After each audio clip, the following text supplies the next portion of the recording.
여기는 한국 역사상 가장 참혹한 사건이 일어난 장소들입니다. 최근 넷플릭스를 통해 방영된 나는 생존자다, 앞서 큰 반향을 일으킨 나는 신이다의 후속작으로 형제복지원 JMS 지존파 사건, 삼풍백화점 붕괴 참사, 이렇게 4가지 사건을 다룹니다. 전편은 국내 사이비 실태 고발에 초점을 맞췄다면 이번에는 피해자와 생존자를 중심에 두고 대한민국에서 벌어진 비극을 조명합니다. 특히 JMS는 전편에 이어 다시 다뤄졌는데 그만큼 사이비 종교 중에서도 충격과 실태가 참혹했기 때문이라고 생각합니다. 그래서 저는 해당 사건들이 발생했던 장소들을 직접 방문했습니다. 그렇게 저는 서울, 충청도, 전라도, 경상도 이렇게 4곳에 다녀왔습니다.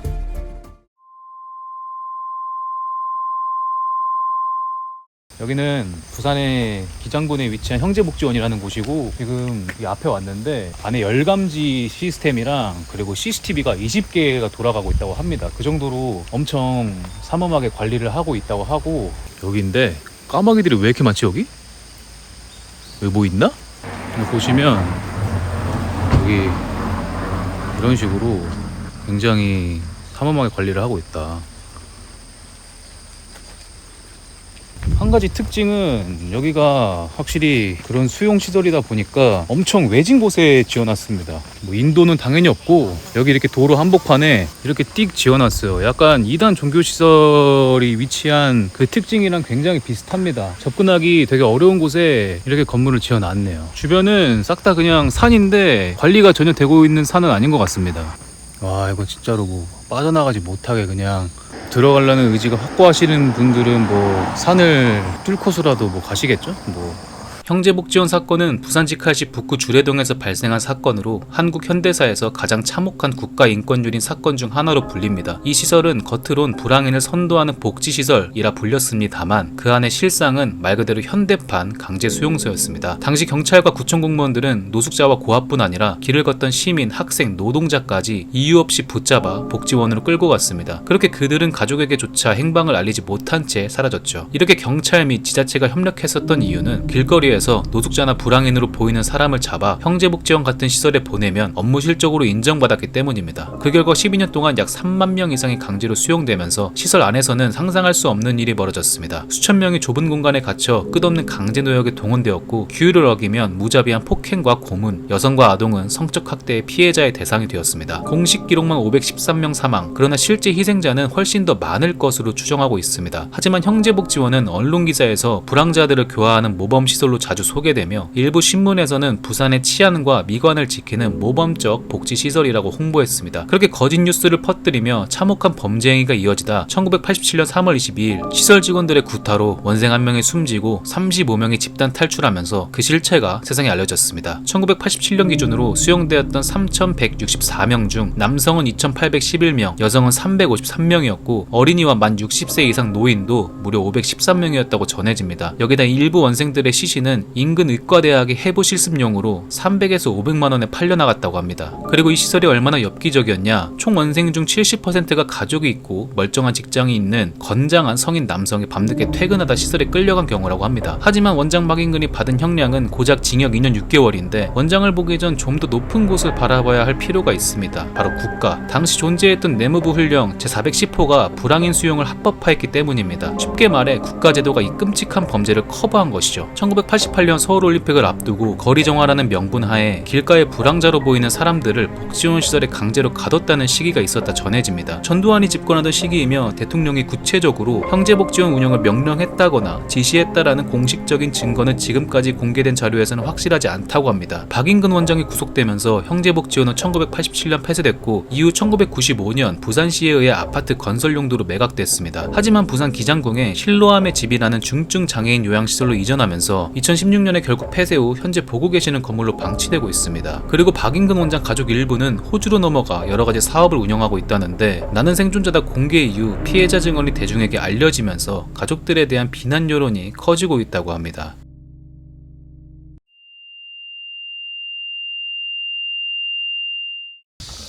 이 근처 같은데 완전히 그냥 오지에 있구만, 오지에.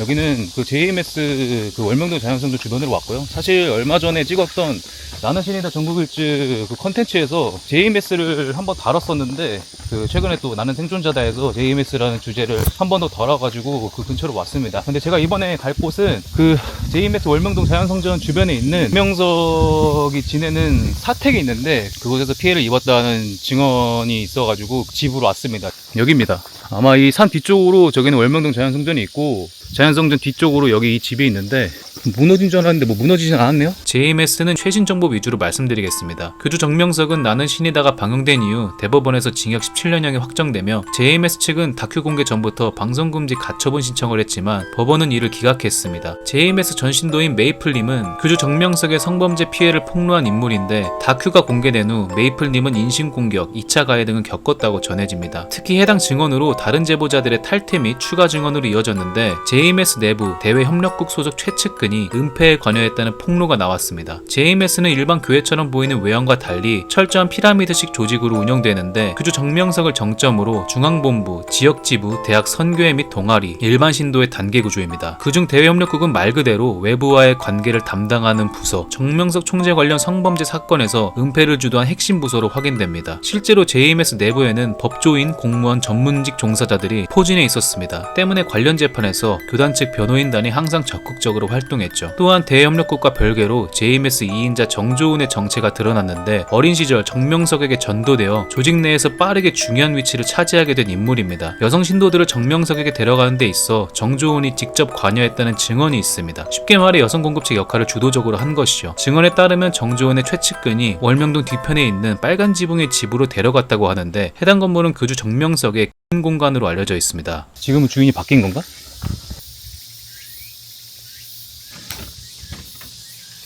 문은 잠겨 있습니다.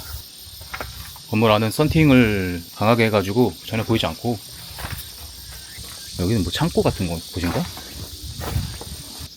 뭐 안에는 창고 같네요. 뒤로는 비닐하우스 같은 게 있고 뭐 문이 이렇게 많냐? 거미줄이 이렇게 쳐져 있는 걸로 봐서 전혀 관리는 안 되고 있는 것 같네요. 이쪽으로는 그냥 다 야산이고 지금 여기서 뭐 생활하시는 분이 있는지는 모르겠는데 아니 보이네. 여기는 안이 조금 보입니다. 건물 상태로 봐가지고 무슨 그냥 약간 창고 개념으로 운영되고 있는 것 같네요. 그 나는 생존자들 봤을 때는 건물이 무너진 걸로 제가 장면에 나왔던 걸로 기억을 하는데 건물이 무너지진 않고 잘 보존되어 있습니다. 빨간색 지붕의 집. 주변은 그냥 농지고 이거는 뭐 완전히 박살났네. 교주 정명석과 마찬가지로 2024년 10월 3심에서 정조은은 준유사 강간 혐의로 징역 7년을 확정지었습니다. 나는 생존자다가 방영된 이후로 피해자들의 목소리를 더 내는 분위기가 커져 증언이 추가로 공개되고 있고 탈퇴자가 늘어나고 있다는 보도가 있습니다. 또한 정명석은 여러 건의 강제추행, 성추행 등의 혐의로 추가 기소되며 피해자 수가 22건이 확인된다고 전해집니다. 그리고 1편과 마찬가지로 2편도 방영 이후 JMS는 다시 한번 뜨거운 관심을 받았는데 기사나 SNS 반응이 폭발적으로 증가했다고 합니다. 그리고 지금 보고 계시는 월명동 자연성전이 9월 7일 일요일에 촬영된 영상인데 JMS도 마찬가지로 주일을 특별한 예배 일정이나 집회가 있는 날로 활용된다고 합니다. 하지만 몇 대의 주차 차량을 제외하곤 전체적으로 횡한 느낌이 드네요. 이전 7월에 다녀왔을 때는 월요일에 촬영했는데 그때보다 더 썰렁한 것 같습니다. 방송의 여파가 큰 탓이었는지 자연성전도 점점 활기를 잃어가는 것 같았어요. 확실히 규모가 줄어 앞으로 JMS는 끝을 향해 다가가는 것 같지만 SNS에 간혹 JMS 신자들의 영상이 아직도 올라오는 걸 보면 남아있는 사람들끼리 아가동산처럼 다른 형태의 집단으로 변모하지 않을까라는 생각이 들기도 했습니다.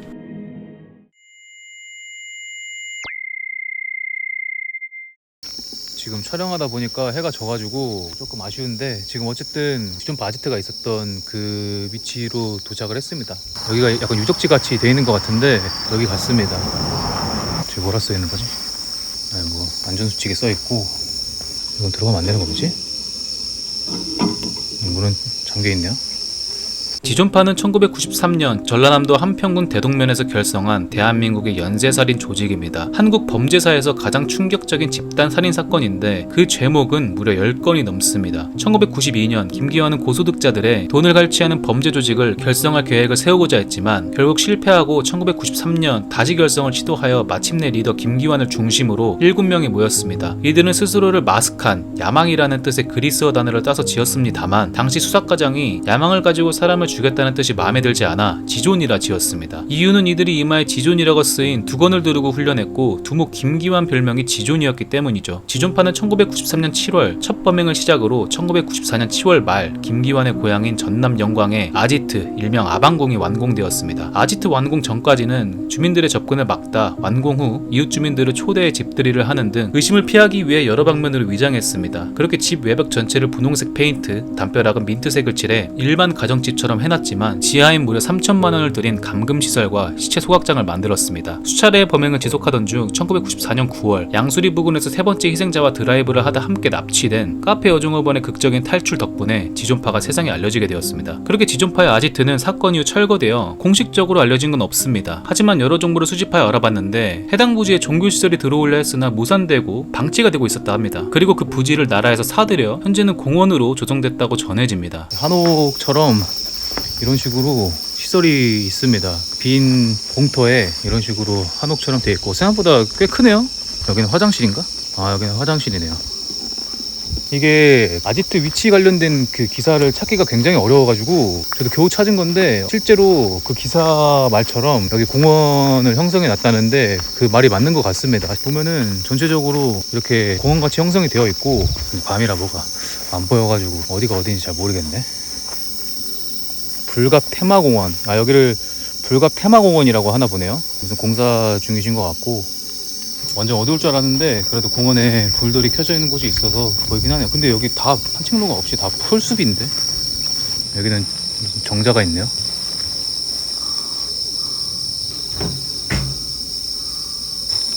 여기는 강가인가 보네요. 근데 지금 공사 중으로 공원 주변에 이렇게 강가도 있고 근데 공원이 어디서부터 어디까지 크기인지 모르겠네. 어두워서 잘 안 보여가지고. 이 근방은 그냥 뭐 다 시골길이네요. 뭐가 아무것도 없습니다. 뭐 주변에는 이렇게 이런 하천도 있고 그냥 일반적인 시골 마을의 모습입니다. 옆에는 이런 식으로 그냥 다 민가가 있습니다. 야생화 농장? 근데 시골이라 그런지 엄청 조용하네. 다 논이네요. 주변에는 민가랑 다 논입니다. 여기가 아까 그 제가 봤던 그 한옥집이고 근처에 이렇게 방아 모형이 크게 있네요. 오, 진짜 말 그대로 테마파크네요. 테마파크. 저기 소소리가 들리는데 주변에 공사 중인 곳이 많네요. 여기도 공사 중이고 여기는 아까 그 지점이랑 거리가 좀 떨어진 곳인데 여기 테마공원으로 되게 여러가지 시설이 있네요. 그렇게 지존파는 약 1년 반 동안 총 6명 살해, 14명 상해, 금품을 강탈해 두목 김기환을 포함한 6명에 대한 사형 집행이 빠르게 이루어졌습니다. 보통 기존 대한민국 대통령 임기 중에 벌어진 사건에 대한 사형 집행 결정도 최소 2년은 기다려주는 게 관례임을 생각하면 대단히 이례적인 일입니다. 원래 사형수에 대한 형 집행은 그가 무고할 가능성도 감안하고 마음을 정리하며 뒤늦게나마 교화될 기회를 주기 위해 정권이 바뀐 뒤, 즉 수년 뒤에 이뤄지는 것이 원칙이지만 약 1년 만에 집행된 건 지존파의 극악무도한 범죄, 국민 여론의 강력한 요구, 반성 없는 태도가 겹치면서 이례적으로 빠르게 사형이 집행됐습니다. 대표적으로 행동대장 김연양이 검거 당시 스스로 인육을 먹었다며 자랑하듯 떠들어댄 게 큰 화제를 불러일으켰죠. 나는 생존자다 프로그램 방영을 통해 지존파 사건의 피해자들의 이야기를 들을 수 있었는데 사건 발생 30년이 지난 지금도 현재까지 정신적 고통을 호소하고 있었습니다. 납치, 감금, 살인 현장을 직접 목격하거나 겪은 충격이 여전히 심각하며 악몽, 불면증, 외부 사람을 믿기 어려움, 일상생활의 불안 등이 반복된다고 하는데요. 시간이 지나면 덮어지겠지라는 사회적 분위기가 자신들의 고통을 더 깊게 만들기 때문에 심리적으로 큰 부담을 느끼면서까지 다큐 참여를 통해 자신의 경험을 알리고 있다고 합니다.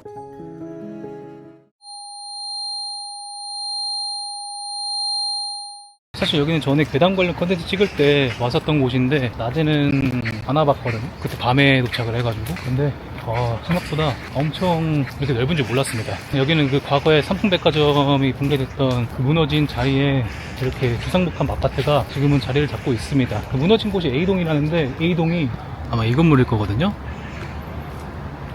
낮에 오니까 확실히 뭔가 느낌이 달라서 전체적으로 둘러보면서 건물 안도 둘러보겠습니다. 건물 안은 그냥 주상복합 형태의 건물이라고 보시면 돼서 크게 특별한 건 없습니다. 그냥 저층에는 상가들이 쫙 자리 잡고 있고 위층에는 주거 시설이 자리 잡고 있고 그런 식의 구조인데, 삼풍백화점 붕괴 사건은 1995년 6월 29일 오후 5시경 서울특별시 서초구 서초동 삼풍백화점 A동이 완전히 주저앉아 버린 대형 참사입니다. 건물 안에는 쇼핑을 즐기던 고객과 직원 등 약 1,500명이 있었는데 순식간에 건물이 무너져 내리면서 502명 사망, 937명 부상, 6명이 실종됐습니다. 대한민국 단일 사건 중에서는 최대 사망자 수를 기록했는데 붕괴 사건 전으로도 대구 지하철 공사장 가스 폭발 사고, 1994년 성수대교 붕괴 사고가 있었습니다. 그리고 이 사건 모두 1년도 안 돼서 벌어진 참사였죠. 3개의 건물 붕괴 관련 참사 중 사망자 11일을 기록한 삼풍백화점 붕괴 사건의 원인은 조사 결과 부실 공사와 무리한 증축이었습니다. 관계자들이 저지른 잘못된 행동들은 이렇습니다. 용도 변경의 불법성 및 설계 변경 무시, 부실 시공, 무리한 증축 및 용도 변경, 무허가 또는 허가 절차 우회, 뇌물, 관리 및 안전 조치의 미비. 그렇게 건설사 회장 징역 7년 6개월, 백화점 대표이사 사장은 징역 7년, 기타 피고인들은 일부 징역형과 추징금 또는 선고유예를 받았습니다. 때문에 범행은 아니지만 과실치사상이기에 범죄로 치부된다는 거죠. 유죄 판결은 전원에게 내려졌지만 여론에서는 형량이 지나치게 낮다는 비판이 많았고 이윤 추구가 안전무시에 앞섰다라는 지적이 컸습니다.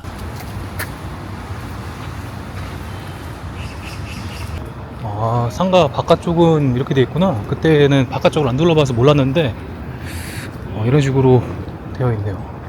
지금 운동기구가 있네요. 뭐 하는 거지? 자전거구나. 어쨌든 여기가 A동 위치인데 A동은 뭐가 그렇게 특별한 시설은 딱히 없는 것 같고, B, C동에는 스포츠 시설이나 그런 것들이 있는 것 같네요. 여기서부터 B동인데 B동은 그때 안 가봐가지고 지상에는 딱히 뭐 특별한 건 없는 것 같습니다. 여기는 이렇게 놀이터가 있고, 여기는 C동인 것 같은데 생각보다 그렇게 넓진 않네요. 도보로 한 5분에서 10분 정도면은 다 놀 수 있는 정도? 저기 나가는 곳이고, 상가들을 조금 보러 가겠습니다.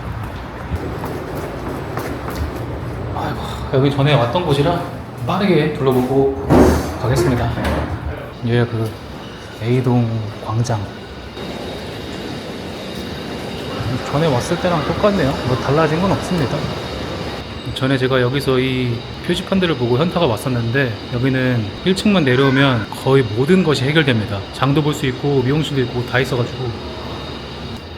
전에 여기는 안 와봤는데 여기는 뭐지? 공유 오피스인가? 여기는 사무실인가 보네요. 2층부터 5층까지니까 그냥 오피스텔이네요. 제가 방금 여기 있던 곳이 오피스텔이고, 축고동은 어차피 여기 주민 아니면 못 들어가는 걸로 알고 있거든요. 지금은 이런 주상복합 건물이 들어가 있다라고 봐주시면 될 것 같아요. 크게 특별한 건 없습니다.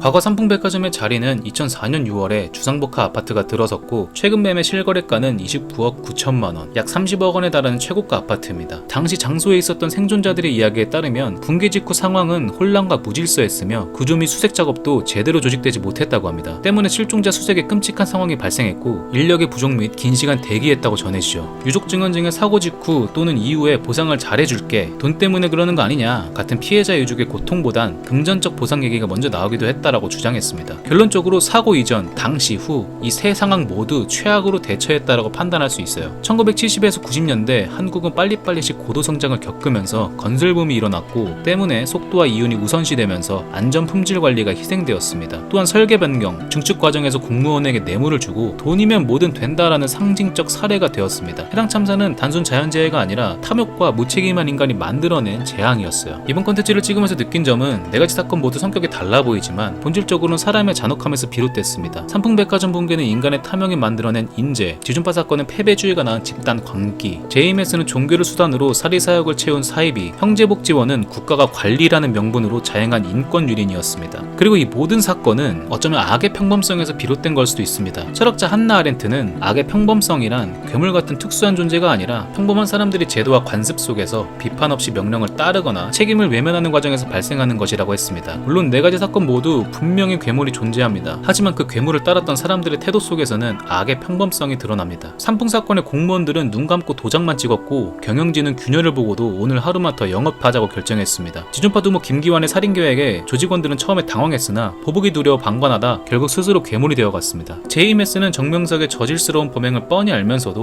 수많은 신도들의 생각 없는 수능으로 동조했습니다. 형제복지원 역시 평범한 공무원과 관리들의 개인의 실적과 명령 이행을 이유로 악행을 저질렀습니다. 이렇듯 악의 평범성이란 결국 책임의 피와 비판 없는 수능이 괴물에게 힘을 실어주고 거대한 참사를 불러온다는 뜻입니다. 저 역시도 평범한 사람이고 나 하나쯤이야 라는 악의 평범성을 저지르며 살아갑니다. 하지만 이런 참사를 막기 위해선 생각을 멈추지 않고 늘 주체적으로 사고하려는 노력을 하며 살아가야 할 것 같습니다.